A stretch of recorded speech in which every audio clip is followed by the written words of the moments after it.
New world order वाले विश्व के शासकों की पकड़ को तोड़ने के लिए पहले कार्यकर्ताओं को एक मंच पर आना पड़ेगा, जिसका कार्यक्रम तय हो और जो न्यू वर्ल्ड ऑर्डर को तोड़ने के लिए स्थायी समाधान लेकर आया हो। कोई भी मूवमेंट लिखित में न होने के कारण ही कार्यकर्ताओं में भेड़ चाल रहता है, क्योंकि फ्यूचर का कार्यक्रम क्या है यह नेता डिसाइड करता है।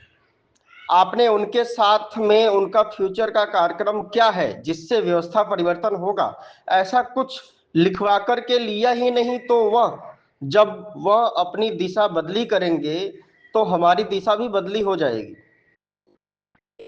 हमारे पास उस समय यह सिद्ध करने के लिए नहीं होगा कि आप अपनी जुबान से पलट गए, क्योंकि कोई लिखित कार्यक्रम नहीं होता है उनके पास। अब वह लिखित कार्यक्रम कानून ही क्यों होना चाहिए। न्यू वर्ल्ड ऑर्डर में बड़े बड़े नाम देसी और विदेशी आते हैं, पर अंत में वह अपनी छाप कागज पर लिखे हुए कानून के माध्यम से सिद्ध करते हैं और चलाते हैं।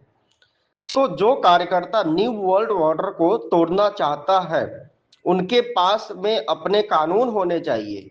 कानून के बीच का स्थान जहां पर न्यू वर्ल्ड ऑर्डर और कार्यकर्ता जो देश में एक व्यवस्था लेकर आना चाहते हैं लड़ सकते हैं, क्योंकि नागरिकों को यह अच्छे से समझ में आता है कि कानून से देश चलता है।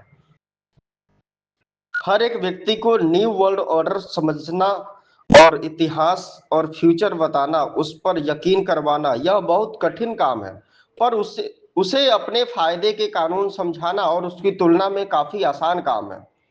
न्यू वर्ल्ड ऑर्डर सत्य घटनाओं पर भी होता है और कभी कभी काल्पनिक भी होता है, मनोरंजन भी होता है, बुद्धिमान वाली फीलिंग आती है, पर उसको समझाना समझना और लोगों को समझाना और उसके खिलाफ खड़ा खड़ा करना यह नेगेटिव अप्रोच है। उसके बदले आप जिस ऑर्डर को देश में लाना चाहते हैं, जिस व्यवस्था को लाना चाहते हैं, उस व्यवस्था के कानून अगर आप प्रस्तावित करते हैं तो ज्यादा समझना और समझने वाली बातें लगती है। कार्यकर्ता के सामने दूसरी समस्या यह है कि किस पर विश्वास किया जाए। कल को राहुल मेहता भी धोखेबाज निकले तो। अब इसको हम एक साधारण उदाहरण से समझते हैं कि दो बेईमानों के बीच में एक दोनों के फायदे का सौदा ईमानदारी से कागज पर लिखा जाए और कागज पर लिखी हुई चीजों को दोनों फॉलो कर रहे हैं, तो ऐसे में दोनों साइड के लोगों की बेईमानियों का इतिहास कोई मायने नहीं रखता, क्योंकि जो कुछ कर रहे हैं वहां पर वह यहाँ लिखित में कर रहे हैं।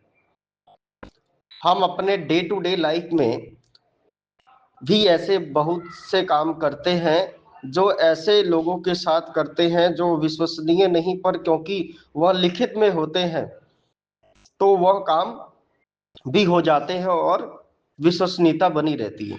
राइट टू रिकॉल पार्टी का पूरा मूवमेंट देश में अकेला ऐसा आंदोलन है जो सब कुछ लिखित में कर रहा है। ऐसे में यहाँ पर विश्वसनीयता बढ़ जाती है कि अगर कल के शुरुआत करने वाले या अगवा नेता बेईमान हो जाते हैं, भ्रष्ट हो जाते हैं, मर जाते हैं, मार दिए जाते हैं, तो भी जो लिखित कानून के ड्राफ्ट है उनको लीडर मानकर मूवमेंट को आगे लेकर जा सकते हैं, क्योंकि हमने ड्राफ्ट पढ़ लिए हैं और उससे व्यवस्था परिवर्तन होगा यह प्रश्न उत्तर करके समझ लिया है।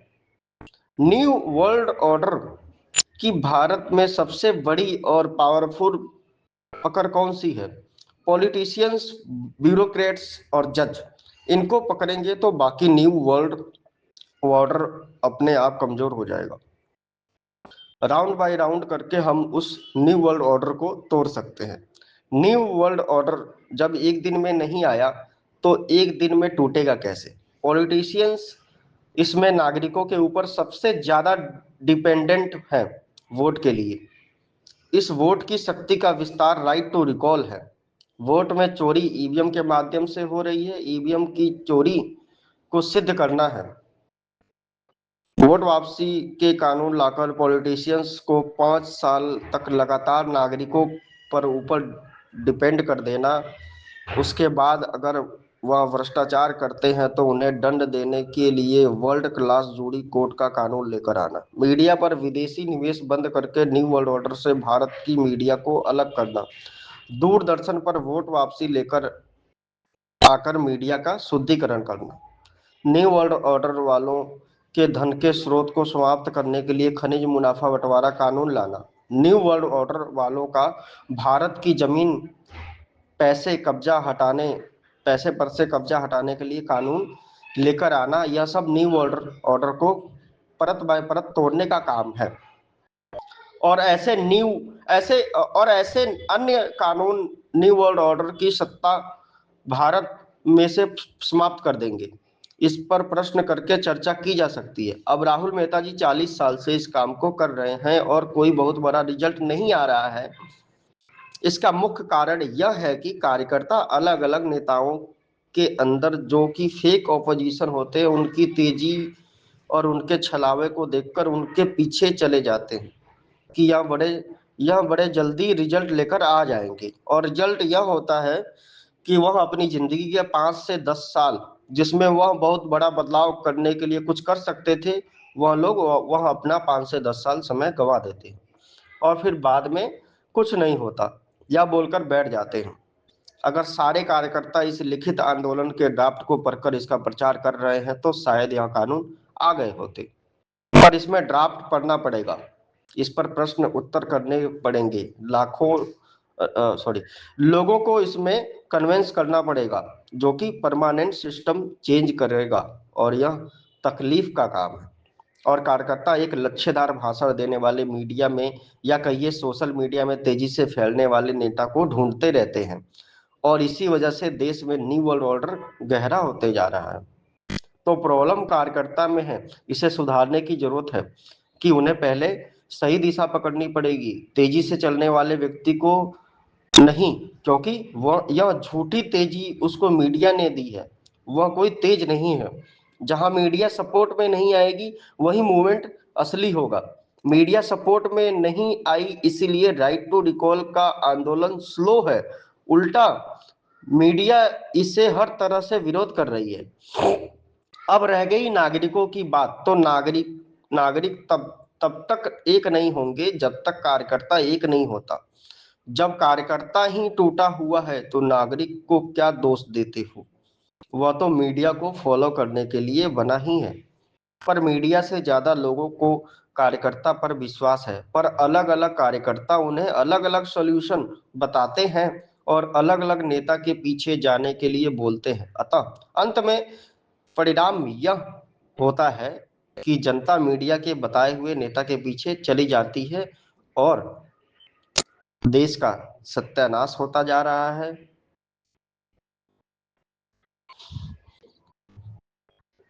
हमें अधिक से अधिक लोगों को ड्राफ्ट पढ़ने के लिए